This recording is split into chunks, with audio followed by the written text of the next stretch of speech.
Salut les esprits riches, bienvenue dans cette vidéo dans laquelle je vais répondre à une question que j'ai reçue de Sébastien.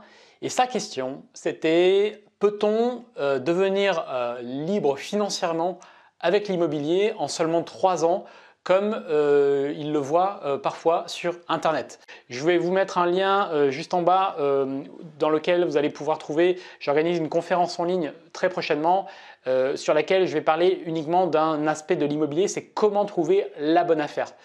Je vais vous partager des sites que j'utilise, des outils que j'utilise et des techniques un petit peu pour gagner beaucoup de temps parce que c'est une phase qui prend énormément de temps et il y a des moyens de vraiment diviser le temps de recherche par 3, 4, 5 avec quelques outils que je vais présenter dans cette conférence en ligne, elle est gratuite. Donc voilà, inscrivez-vous sur le lien qui se trouve dans la description et je vous partagerai tout ça avec grand plaisir lors de cette conférence. Ce que je peux vous dire sur cette question-là pour essayer d'être le plus précis possible. Donc moi aujourd'hui j'ai 19 biens immobiliers. Je commence à avoir un petit peu de recul sur la question de l'investissement immobilier.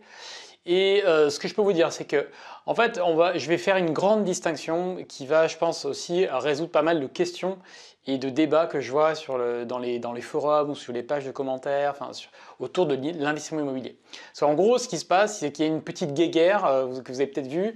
Il y a en fait des gens qui se spécialisent. Alors c'est un positionnement qui est souvent marketing, c'est-à-dire que se positionner sur une niche, ça permet de se démarquer. Donc c'est très malin de le faire.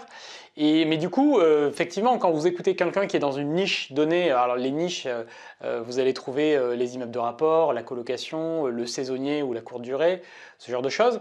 Donc la personne est dans cette niche et donc forcément son discours, naturellement, va être orienté autour de sa niche. Elle ne va pas parler des autres niches qu'elle ne connaît pas ou qu'elle n'aborde pas, quoi. Ça paraît logique. Mais du coup, ça crée une sorte de distorsion qui fait qu'on a l'impression que c'est la seule manière de faire. C'est pour ça que moi j'ai utilisé toutes ces méthodes-là et que je pense qu'un bon investisseur doit avoir une large palette d'outils. Il ne doit pas tout le temps faire la même chose. Et donc, pour revenir sur la question, du coup, la question des 3 ans, elle va être... On peut atteindre son indépendance financière. Alors, indépendance financière, évidemment, c'est très relatif. Ça veut dire qu'est-ce qu'on met derrière de manière très concrète. Ce que je vais mettre pour répondre à la vidéo ici, je vais dire indépendance financière, ça veut dire ne pas avoir un travail salarié à côté. Voilà, on va partir du principe que c'est ça, et donc avoir des revenus à côté qui permettent de vivre.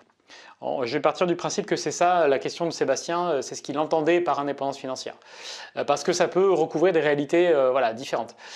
Donc si c'est ça la question, oui, on va pouvoir le faire avec certaines formes d'immobilier, c'est-à-dire les formes d'immobilier qui ont un gros cash flow.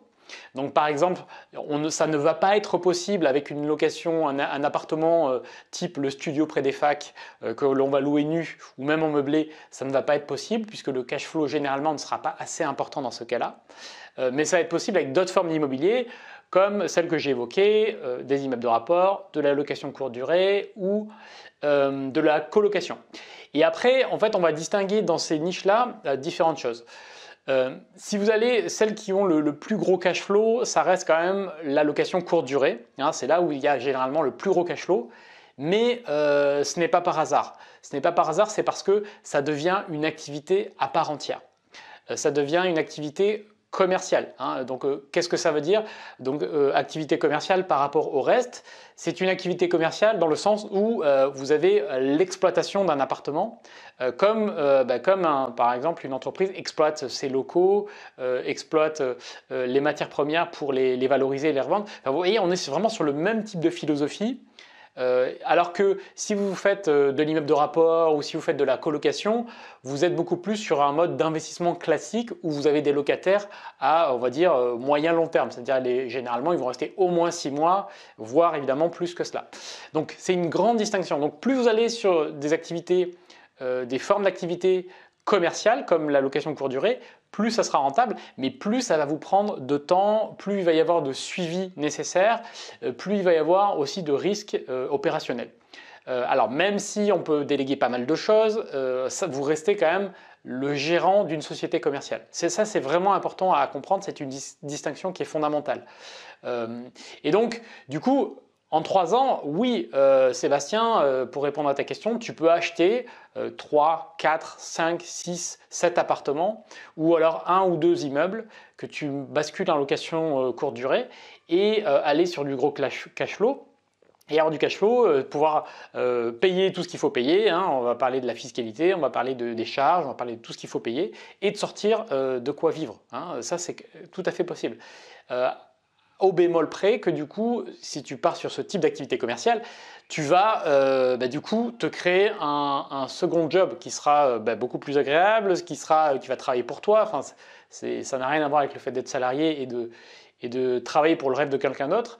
Là, tu vas travailler pour toi, mais tu vas être quand même sur une activité commerciale. C'est-à-dire que dans ce genre d'activité, il y a des questions très concrètes. Tu veux partir 15 jours en vacances, qu'est-ce qui se passe? Tu vois, qui va gérer à ta place? Ou alors qui va suivre le fait que le taux de remplissage est bon? Voilà, qui va être appelé si jamais il y a un truc qui est cassé? Voilà, enfin, tu vois, il faut se projeter avec ce type de contraintes-là, mais voilà, tu prends ça en compte. Ça reste des contraintes qui sont légères, on va dire, pour le fait d'avoir ta liberté financière, mais c'est à ce prix-là et avec cette forme-là. Donc pour te répondre, oui, c'est possible. Oui, ça demande beaucoup de travail évidemment pour le faire en si peu de temps. Ça veut dire, tu vois, il va falloir acheter des biens avec une belle décote, il va falloir bien maîtriser l'aspect travaux et évidemment l'aspect fiscalité, faire un montage qui soit adapté. Ce n'est pas du tout des choses qu'il faut acheter en nom propre aujourd'hui, surtout avec la réglementation qui se durcit. Donc il y a toujours des méthodes pour le faire en étant légal, mais il ne faut pas lâcher en nom propre, c'est tout. Et donc tu peux faire ça en 3 ans, bien sûr. Mais là, ça veut dire que pendant 3 ans, il faut carburer. Hein. Là, il faut y aller. Il faut arrêter de regarder des vidéos sur YouTube et il faut y aller. Voilà Sébastien, ce que je peux te dire. Merci d'avoir regardé cette vidéo. Si ça vous a plu, si vous avez d'autres questions précises sur l'immobilier, la bourse, l'entrepreneuriat, n'hésitez pas à les poser dans les commentaires ou vous m'envoyez un mail. Et si ça vous a plu, mettez un beau pouce bleu. Merci d'avoir regardé la vidéo. À bientôt.